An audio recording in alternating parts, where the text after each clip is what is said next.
Sure. So thank you guys so much for having us today. We're excited about today's topic because everybody's talking about it. But I am Jim Iyoob. I'm the president of ETS Labs and the chief revenue officer for eTech. I started my career as an agent. So I'm coming from a different perspective. I didn't read a bunch of books. I've been in the trenches my whole life, kind of saw what failed, why it failed, and learned from it. So I did publish 5 books on this topic. I consider myself uh, for the customer experience, not us, your customers. So everything I look at with a different lens is from the end customer. But I'm excited about today and I can't wait to kick it off. Thank you so much, Jim. Hey everyone, I'm Manu Dwivedi. I'm VP Product at ETS Labs and eTech Global Services. I started as an agent as well long time back until Jim sent me to school, actually paid for it. And that's where I, learned machine learning, AI, came back and started implementing it. My goal today is to just have a honest conversation about what Agentic AI really is and where it's taking us. That's great. Thank you both. All right, so I think we'll jump right in. And I know that we've been talking about, as we've been preparing for this webinar, really what the tensions are, right? How we're going to talk about core tension shaping the industry conversations we're having today. And yeah, let's go with that. Mena, you want to start covering and then we'll jump into some questions. I'll be monitoring the chat, everyone. So if you have questions as the conversation is going, feel free to post them there, or if you feel comfortable coming off chat and raising your hand, and we'll make it more of a interactive type webinar because we'd love to hear from all of you. All right, so then I can get started and just let me give you an overview of what agentic AI is and how it differentiates from the current tech stack that we have. So just to put it in perspective, if you were talking to a chatbot and it was responding to you, that's literally a chatbot. It responds to everything that you say. And LLM will go a little bit further and it will also write things for you. It will also suggest next steps for you. An agentic AI system takes it one step further. It will also do things for you. It will execute a code for you. It will go ahead and book a ticket for you. It can go ahead and the run analysis and research for you and even publish that if you wanted. So with agentic AI, now the stakes are even higher because when you are implementing it, impact is not just getting a wrong answer, it's also getting a wrong action that can be performed. And that's why when it comes to agentic AI, you have to focus on not only accuracy, but you also have to focus on exactly how to implement it right to begin with. And that's where we really wanted to start. Basically, understand exactly, what are some use cases where you can really implement agentic AI. For an example, for us, our customers love to implement, AI-based use cases when it comes to internal conversations or things that will have less impact on the customer to begin with as a test use case initially. That's where you test the water, understand exactly what things look like. Is the voice AI really working out? Are there some things that your customers would not like, and those are the things that you should change now. And so start with internal use cases and then you can progress from there. So that's basically what I wanted to begin with, Nicole, just explaining what agentic AI is and what are some use cases. Okay, I love that. Um, Before I jump into some questions that we have, does anybody want to share anything right now? I see that we have your LinkedIn also in the chat, so Mana's going to get a bunch of requests, I'm sure, later. Um, I'll put my LinkedIn there too, but here's one thing I'll tell you about, which I think is this is just my opinion based on my experience. Um, I think people get it wrong because the world is talking about replacement of people, which if you're not following me on LinkedIn, follow me because I'm very vocal about that. I don't believe that's the right use case. I believe in augmentation. Some things should be automated with this AI. But if you don't do it right, and I just left an event this week, and one of the speakers wasn't me. It was funny as hell. He was showing us how this company, I won't name the company, automated all his responses. It was going on. He actually put it up on the screen. Each one of his automated responses and emails. They were all automated. They were the worst emails I've ever seen in my life. Literally, he actually said he stopped working with he said, and he's a traveler. I will never book another reservation with this company ever again till the day I die. And then 2 months later, he's still getting automated emails for an issue that's not been resolved in 5 months.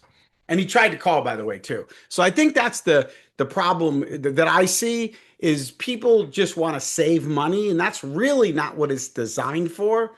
It's designed to help your agent better, make them better, and reduce friction for customers who are looking for easy things to start. And yes, it can get complex later on, but I think that's where everybody fails because they're trying to solve all the problems.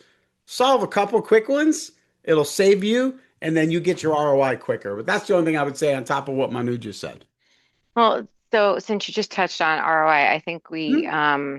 could jump into where should companies, teams actually start, and what's a realistic timeline to see ROI? Yeah, I'll start and Manu can fill in where I miss. But what I've seen, people want an ROI, and I'll say, listen, you can get an ROI based on what you're trying to accomplish. But number one, make sure your data is clean. Because I have made the mistake. Again, I'm a life learner.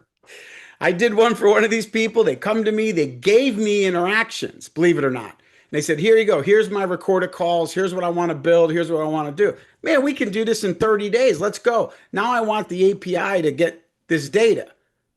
And he said to me, and I kid you not, well, no, no, no. I just recorded those. I don't record all my calls. I recorded those for this test. Well, how are you going to get the data? So first and foremost, make sure the data is clean, right? And then also what I would say is I go to this augmentation. I apologize to say this because I'm a firm believer in people, right? You will always need people, regardless what these people are telling you. I'm going to reduce your headcount by 50%. Buzz off, pass, bastards. That's what I tell them. But at the end of the day, it's not about replacing these people. I don't care what anybody says. You're never going to replace them all. They all said this when the IVR came out, if you remember. Chat, same thing. Oh, call center's dead. It's not. Okay. So I would say customer facing voice or chat, make sure they have guardrails. And guardrails, what I would say would be making sure you're not trying to solve the entire ocean and make sure they're not going to give stuff that can be posted all over in social media because we've seen that. One of the major telecommunications company calls all of their agents Sarah. And guess what? Sarah's loaded. You can go Google it all over it. And they're not good experiences, but you'll never know who actually did it. Does that, and from an ROI perspective, 60 to 90 days. Hey, Lisa, good seeing you. 60 to 90 days is I think, is a realistic timeline to get ROI if you do it properly. All right. Nana, you want to add to that? And then Lisa has something she wants to add in too. No, I would love to, hear what Lisa has. All right, go for it. Well, in the spirit of full disclosure, I used to be a client of Jim Iyoob's many, many years ago when I was running sales and service at Priceline.com. And then I've done more recently some analytics projects with Manu and Jim.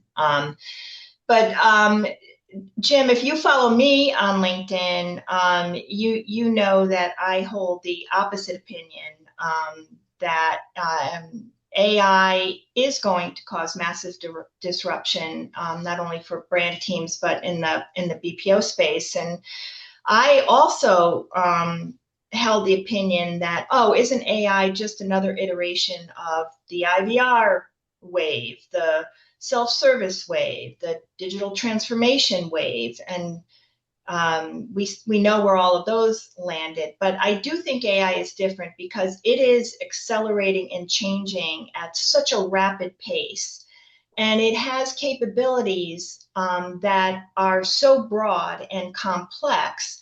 I do think it's a naive point of view not to concede that at some point relatively soon, large swaths of our service teams can and will by default be replaced with technology. That's a fair assessment. So let me extrapolate what I talk about. I try to be concise, and I obviously didn't do a good enough job. I agree that there is going to be people let go, moved, whatever. I 100% aligned with you. Where I think everybody's missing is this is a machine. That machine is only as smart as the person coding it, programming it, and putting those guardrails up. Yeah. So what I see in my organization, while I did cut staff 30% in ops BPO space, 90% of them are all in my ETS labs now as analysts, engineers, architects. Who better to help you build a machine than someone who lived the experience? And I know a lot, I'll probably piss off a lot of tech people now. The reason I don't use my tech teams to program, they've never taken a call a day in their life. They've never stepped foot inside the call center unless somebody's PC's broke. They fix a lot of problems, not my problems, but whatever they think is a problem. So I do believe your point is valid, but I think it creates for the right will, okay? You're going to need these people for these machines, so it's a career growth. If you look at Manu was an agent 12, 13 years ago, an agent. Today he's got his MIT graduation. He's an engineer. You've worked with him directly, as you admit it, right? He was an agent, about 10 years ago. He was in training. That's why he's so good at what he does, because he knows the operational, or what I like to call domain expertise. I'll take someone who has the domain expertise of how that interaction should be over some guy who just graduated from MIT who has no idea how the call center works. Does that answer your question? So I think we're probably saying the same thing. I agree. I just look at the positive side of it, that it opens up huge opportunities for career growth. People in ETS labs making much more money than the BPO, I can tell you that. I went to a summit the other day and somebody said, AI is not going to take the jobs. It's the people who write the AI that will. And I thought that was really that's fair. That's what yeah. I believe in. I thought that was interesting. My organization has grown. I have over 300 analysts, engineers, and coders in my AI division. And that's what they do. And I think 90+% of them all were an agent at one time. It's an incredible story. Yeah, that's really great. They also said there'd be like a resurgence of the English degree, because it uses people will be asking, the prompts and how they're writing this, critical thinking, and that type of degree is going to be very useful for doing that. So yeah, they got to be careful of that though, because Sanus now is doing multiple languages in live translation, which is pretty cool too. Okay, so I think we'll move to Manu. Did you want to add anything to that, or you want to keep going forward? No, we can keep going forward. I think Jill has a question as well. Oh yeah. Oh, okay. I don't see it on mine. All right. Yeah, go for it, Jill. Hi, Nicole. How are you? Hi. So Jim, I just want to step back for a moment. You started to say that you have to make sure your data is clean, and that the company you were working with only had done some recorded calls for a period of time. So help me understand. We record all of our calls. If I were to give you all of my calls, what would you do with it, and how would you turn that into an agentic agent? So I agree with Lisa, and I agree with you. I think that there are going to be different roles, and I think those roles could end up in the BPO, because I'm not hiring them at Colgate. And so that's what I go to my BPO for. But I want to know, how do I then take all of the information that I have and I turn it into agentic agents, and I do it for the right things? Great. And this is really what I love to talk about. You're sitting on the largest data set in the planet, which is your interactions. Most AI companies, even the ones that try to sell me, they're not asking me for my data. What they're asking me if my data is clean and it's ready to go. And then they sit in a boardroom and then tell me what the experience should look like. In your case, you take those interactions, you analyze them all. You put them into 3 buckets: people, process, technology, right? And then you look at your best of your best agents. What are they doing? What are they saying? What are the questions? And that's how you build your first one. And you'll know the percentages if you're looking at, let's just say, a month's worth of data. Hey, 40% of your people are calling in to say, how do I do this? Okay, that's an awesome opportunity for automation. And since you already know what your best agents told them, that's how you build it. The problem you see when you've ever experienced a bad bot is it was never trained right. So it doesn't give you the right answers, or it gives you the wrong process because it wasn't trained. It was trained from a marketing brochure or what's on your website as an example, which no disrespect to the web guys, but that's how I look at the data. Technically, I'll let Manu jump in and tell him what I missed because there's the genius who pulls it all together for us. You didn't miss anything, Jim, but Jill, I'll take a real world example, and kind of just walk you through the entire stack, not just agent and interaction, but what else is like a modern contact center BPO stack look like. So, and everything begins with analyzing interactions. That has to be your ground truth. So let's say I take 10 million of your conversation, go through them. Now I understand why people call you. What are some reasons where they get resolutions in 5 minutes versus 20 minutes?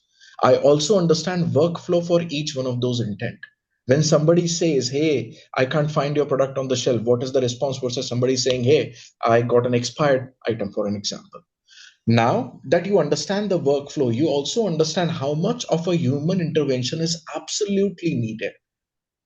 And how many of those conversations are just conversations where agents are trying to help them make sure that they have the right information and then maybe performing a small step downstream, like issuing a refund. Now that we understand this, the first thing we do is we call it a 777 rule. So we take 70% of your low effort intent drivers only. What are low effort intent drivers? Where there are not a lot of human action happening, but only conversations are happening. We take 70% of those low effort drivers and we start automating them using an agentic system. By the way, to keep in mind, right now the system is not fully agentic because it's not executing anything downstream. Now, once we do this, now the next step is for 7 weeks, we will just monitor everything and see how exactly the conversations are going. How much are we really able to deflect? Let's say we are able to deflect and people will tell you 100%. Reality is there is no way anybody can reach beyond 70-75%, and that too even on FAQ based conversation. Otherwise it's lesser. We have seen customer will come on the phone the moment they hear AI, even before explaining their problem they'll be like, human. So there is no, and this happens a lot, so there is no way you can actually reach 100% deflection. So now let's say we have automated these low effort ones. Now after 7 weeks we will come back and tell you, hey, based on our overall deflection strategy, now your human or your operator pod, basically people who are having conversation, agents, your agents size should be this. These are the best performing agents who can handle those difficult conversation. Not saying difficulty from sentiment perspective only or customer effort, but difficult in process of workflows as well. They can handle these difficult conversation. By the way, we are going to make them intelligent as well. I mean, more intelligent in a second. So now we take this and we say, okay, some of the little bit more complicated workflows are just executing things downstream, like clicking a refund button, sending an email, sending a text message, maybe sending a shipping label to FedEx. Now we automate that as well. Now we are done with agentic systems. We made a very data-driven decision. We didn't go in and say, hey, you know what, let's automate everything because my AI can do everything.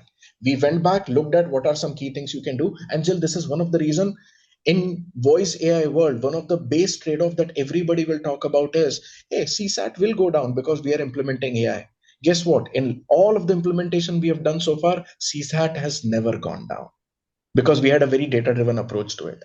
Now, the last thing, the agent pod that you have remaining, the modern contact center stack would have real-time agent assist for that as well. Now, what's happening is agent is not for these difficult conversations. Agent is not going out and searching knowledge base articles or trying to verify customer in the databases. All of that is happening on the call, and agent is focusing on the customer.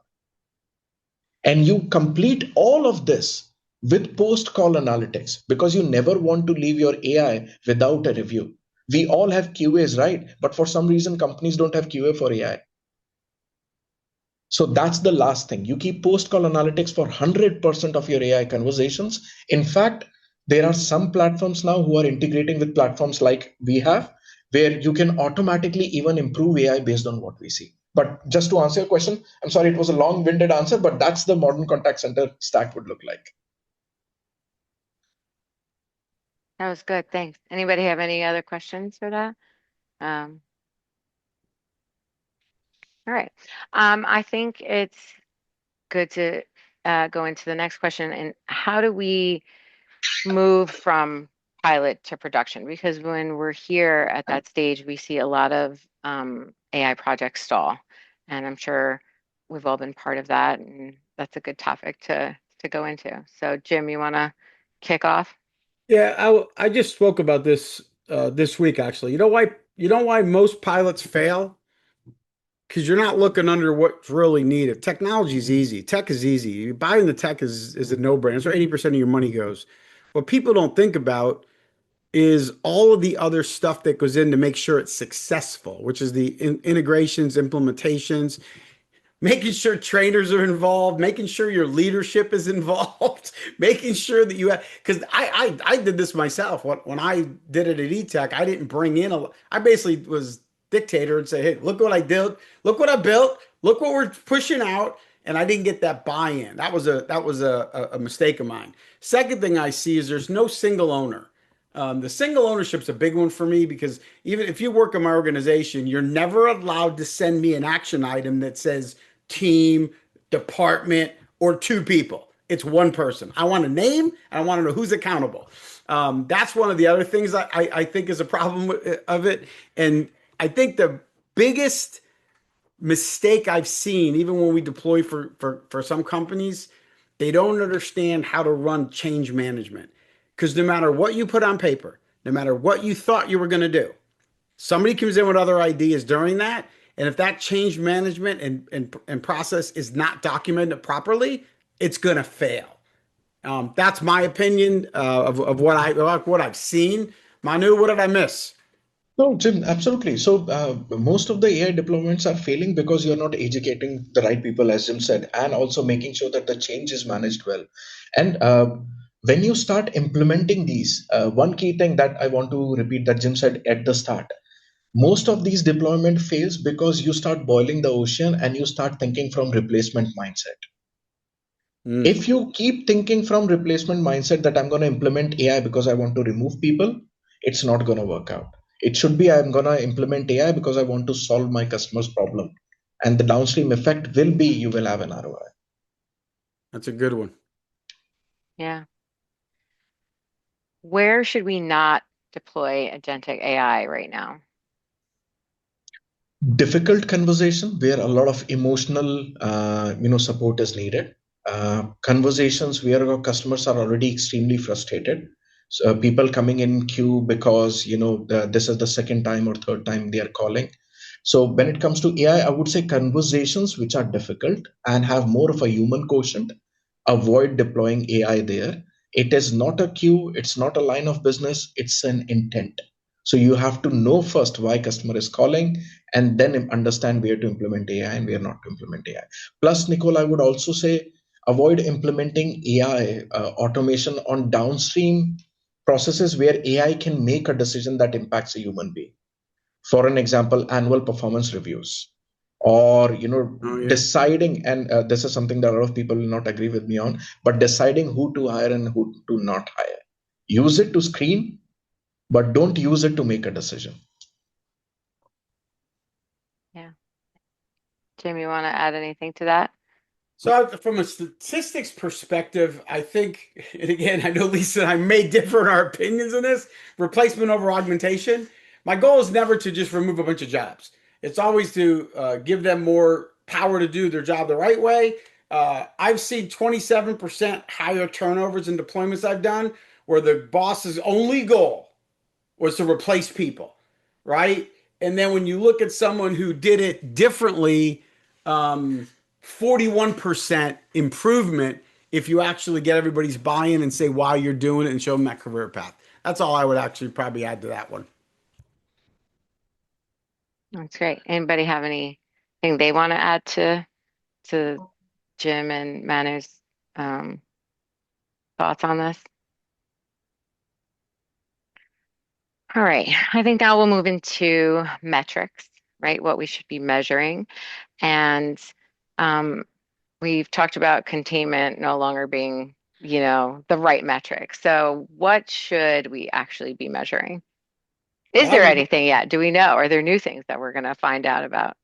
so I think the big, I hate to say it, but I'm pretty transparent. The big lie in the industry is I'm going to sell you this technology. It's going to solve all your problems. You got nothing to worry about. It's plug and play. That's freaking bull crap. Okay. Think about post monitoring costs. Because remember, and this, I go by to this with passion of, and it's in my book too. You still need to QA the AI bot.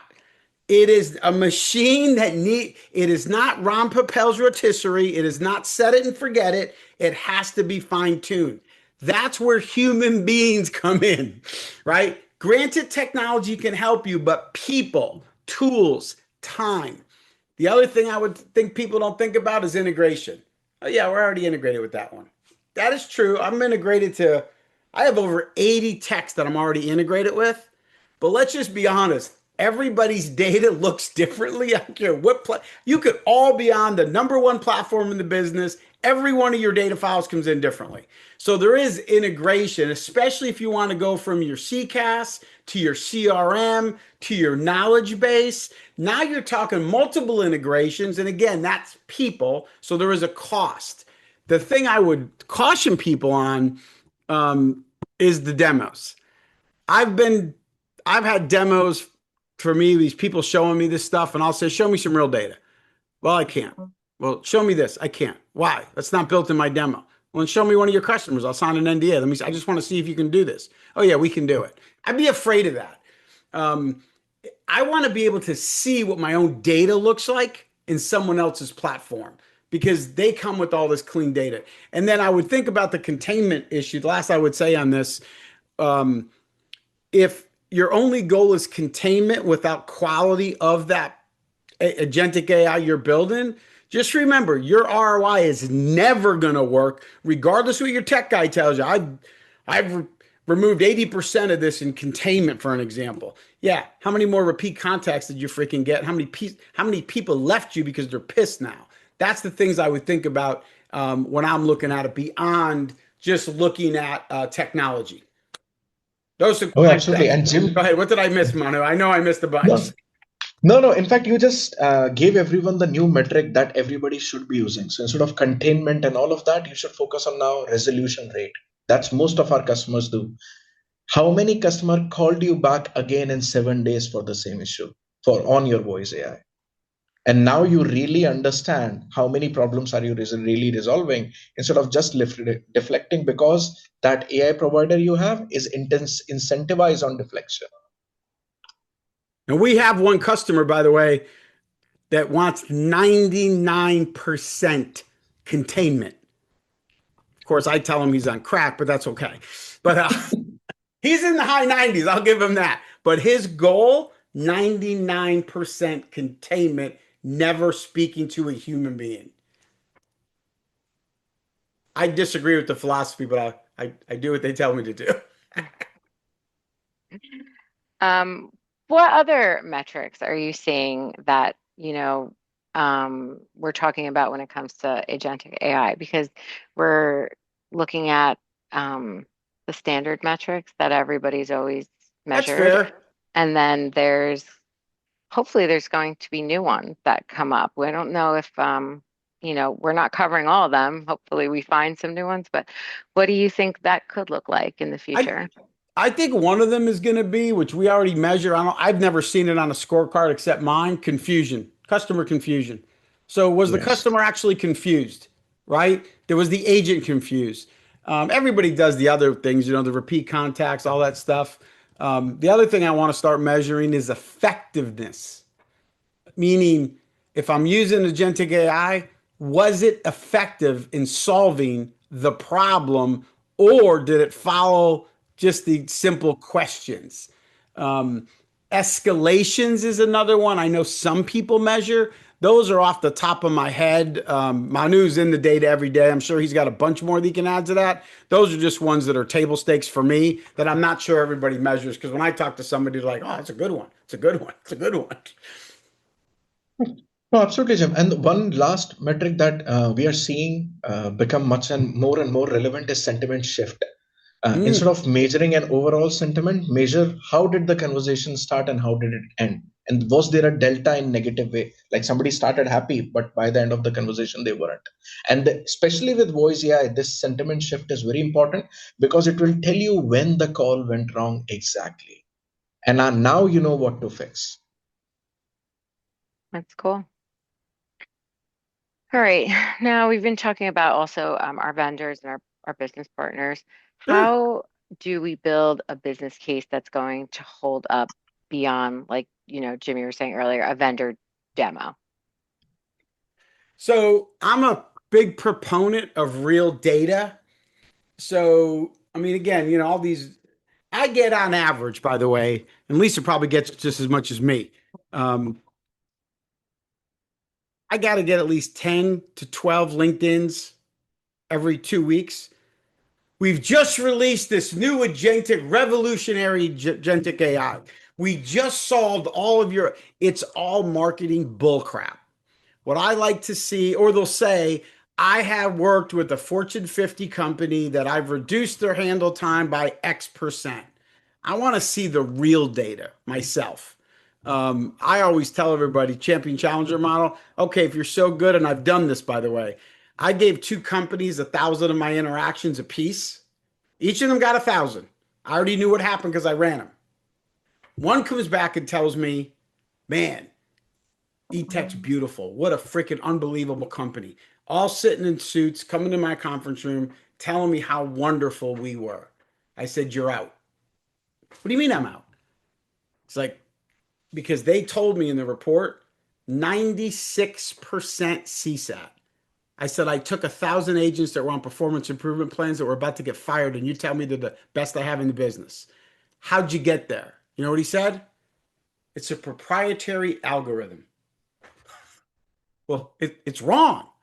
No, no, no, it's not. We've done all this research. I'm telling you, I did this. So the one thing on a business case, I would make sure you have real data. Make sure nobody's working in black boxes. I'm not a big fan of black boxes, meaning you can't tell me how you got there. And I think a lot of these do that. They say because remember, it's a machine. They've tuned their machine with New York Times, YouTube videos like this one. That's how they tune this machine to make it work. And they're not really telling you all what goes into those algorithms. That's what I would say. Manu, I'm sure I missed a lot more key things, but what did I miss on that one from a demo or a business case? No, from business case perspective, that's the key thing, Jim. And one thing that people miss a lot when they are submitting purchase request internally. Do not look at just what the vendor sent as the overall value and start calculating ROI based on that. Look at TCO, total cost of ownership. What is your vendor's price? How much are integrations gonna cost you? How much internal effort is gonna cost you? How much will it cost you in people to maintain it? And that's your overall cost, and your ROI should be based on that overall cost. So as Jim said, to summarize, you will begin any business case should start with exactly what your data looks like, what you are really able to automate. Once you understand that, then you have to look down and understand, hey, let's say I'm able to automate this, let's cut that down to only 75% of reality of what we think it is. Take that 75%, understand what am I saving. Now compare that to TCO, total cost of ownership, even hosting cost. So one of the biggest thing that Jim and I we are seeing in the industry right now is just to reduce that sticker shock aspect of a proposal that people send. They will give you just basic licensing pricing and everything else is fine print. Hey, you will have to host it yourself, you will have your own API keys to LLMs, you will have to hire people to do this, and in the end you are paying the same thing. Yep. Lisa has a question in the chat. Yeah. Collecting CSAT or RAST on agentic AI agents. What's your opinion, Manu? You're the master at the agentic. You're building them. Yeah, I mean RSAT. Sorry, that's a typo. That's that. See, I figured that. are you a fan of sort of comparing live agent scores on these two metrics versus agentic AI agent scores? Lisa, we do run A and B groups, A/B testing, but we do not really compare human agent versus AI agent because there are a lot of nuances that go into how somebody responds to an AI agent versus a human agent. For an example, in just running the same pods on same question, let's do it this way. I'll talk about a real world scenario. Password reset conversations comes to a human agent, comes to an AI agent. Human agent verifies, does everything, takes 4.5 minutes to finish that conversation. AI agent does the exact same thing in 2 minutes, 10 seconds, or 15 seconds. If AI agent didn't miss a step somewhere where customer was driving with their windows down, it was very difficult to hear them, or something like that, that made a human being frustrated with AI because, dumb AI. That's where we go when AI is not able to help. This conversation will have an amazing CSAT versus a human agent where no matter what you do, chances are the predictive CSAT will still not be really good. So that's what we are seeing. We don't compare human and AI. What we do is we set up a bell curve. We will define based on your data of 30 days, what does your overall CSAT look like? Now define intent-based CSAT for every intent, how satisfied your customers are. And then compare your baseline with these conversations to see how much we can improve. So instead of running live A/B testing, it's better to run a baseline comparison and then improve from there. So if I heard you correctly, you would use the agentic AI score as the baseline, as a target to try to move up human CSAT score for that same intent. I will use the overall baseline to improve both, wherever AI is lacking versus wherever humans are lacking. Okay, and so I have a similar question. So if you are running CSAT and RSAT on agentic AI agents, would you include those scores in the overall reporting of your service team's RSAT and CSAT?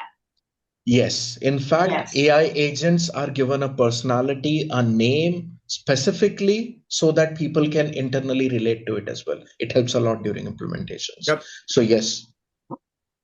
If you haven't seen mine, Lisa, I hate to give out all my trade secrets now, Lisa, because I know you like to follow me on LinkedIn. But if you see, I have a video. I have 3 different shirts on. The one I put out 2 days ago is red. I didn't have the same shirt on. Just don't yell at me for that. Just coincidence. I also have a blue one, and I also have a white one. And I made personalities for mine on all 3 colors, so that when I go to launch one of my voice, I have 3 personalities built on my own, if that helps. Okay. And by the way, the ones that we build for customers, you'd be shocked. And you can call me anytime. I'll give you a number to call. The bot, I call it a bot. You call it Agentic AI. It coughs. It has background noise. She even says, words that you would never see with most people when they're coding them, because they don't code them to be human-like. And and just so we're clear, I'm not trying to fool you. I'm trying to make the engagement better, not sounding so robotic. And ours, not me, actually Manu, had to put a 0.9 second delay on it because she's so fast and smart because of the knowledge they built. He had to slow her down so that there's a pause before she answers. So that's where the world is going. And transparently, I use 11 Labs for most of my voices, which are, the best in the business. But you can also take those and modify those to make them nicer. You could do Southern accent. You can actually base Agentic AI is going to be unbelievable the way you use it. You could basically base it on state. You can base it on just about anything you want. I'm from New York area. You ain't getting me with that Texas accent. Yeah, I want to talk to an East Coast guy. So that's where I see it going. That's going to be game changing too. Jim, are you announcing up front to the people that it's an AI agent, that it is not a human? We are on some. Most of the customers want to do that because you don't want to trick them. Right. But you also want to make the experience fun when they opt into it.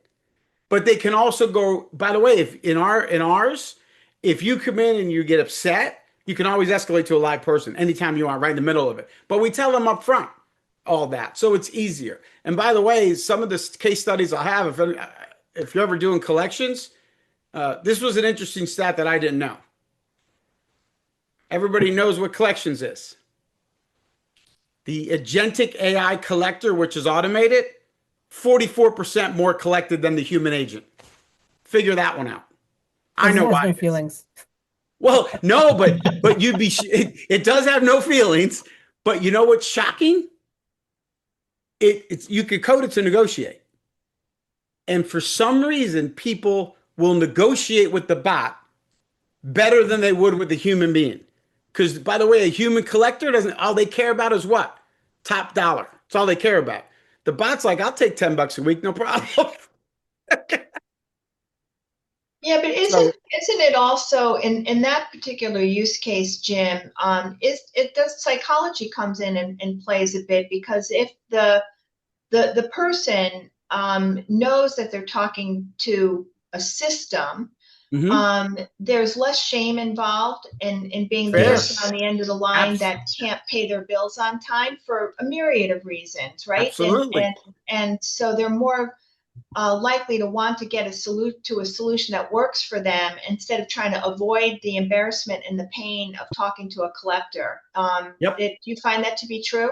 100%. Yes. Yeah. 100%. Yeah. Yes. People are much more comfortable discussing personal finances with an AI agent when the AI agent appears to be intelligent enough that it can, go through that conversation. In fact, people love to, as Jim said, love to negotiate. Sometimes they will negotiate on $9, $10. But once they set up a payment plan, they will be happy to go through it. So we are seeing, we didn't believe, Lisa, that AI can actually collect when this use case came to us, a long time back. When we started it, it outperformed human agent from day one. Yeah, we were shocked. And that's what I said. It shocked me. You know me, I'm mostly optimistic, but when this one came, I'm like, there's no way. But let's try it. You know me, Lisa. Let's try it and see what happens. Yeah, I love that. That's a good one. It's always tough working with the A&R teams and what they're doing. That's a Well, I see my own finance guy over interesting. here. He's brutal. I would hate to get on the phone with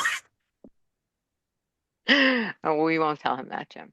All right. So, what questions does this group have for Manu and Jim that they can answer today, and things that you might be thinking but not sure on? And this is definitely the safe space to ask them. So, feel free to come off mute or post something. Yep. And by the way, if you have not subscribed to my newsletter, I just dropped one Monday. You all have to read. Prickly by nature, because I was in, where was I? Arizona, the cactuses. Good one. No, It's a good I one. think Namisha actually put the link in Oh, the did she chat put it also in? for Good. everyone. Thank Yeah. you, Namisha. Yeah, it's a good one. A bunch of leadership stuff all around the prickly truths. That's a good one. Yeah. Definitely subscribe to that. And I think that there's some really good stuff that you shared. And I know that people will definitely probably reach out if they have some questions, which, SOCAP Marketing will make sure to share that, post it, and have everything in one space for our members. But I really appreciate all of you taking the time to join us today. And Jim, Manu, it's always great to have you. And we Thank learned you. so much when you join. Thank you so much for having us. And again, we're here. If anybody has any questions or follow-ups, feel free to reach either one of us. We appreciate the opportunity to talk to you geniuses and continue to drive customer experience to where it needs to be. Yes. Thank you so much for the opportunity, everyone. Thank you. Yeah.